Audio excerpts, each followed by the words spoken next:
ใจสมาชิกทั้งหลายทั้งหญิงและชายที่อุ้มสู่มา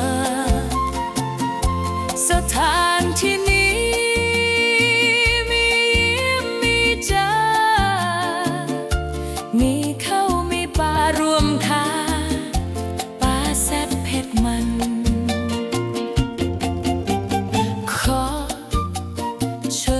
เดินมาแวะชมร่วมรักร่วมลมสิ้นสมสัมพันธ์มีอาหารลาบแกงข้าวปั้นอีลาร่วมกันสร้างสรรค์สักชื่นหอมฮัก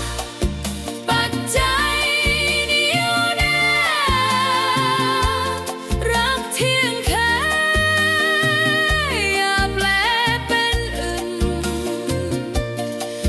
โศกเศร้าเหงาใจคมคืนแล้วกลับมาคืนโฮมฮักทักทายขาดใจสมาชิกอีกทีโอกาสดีที่ฮักหอมใจ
สมาชิกอีก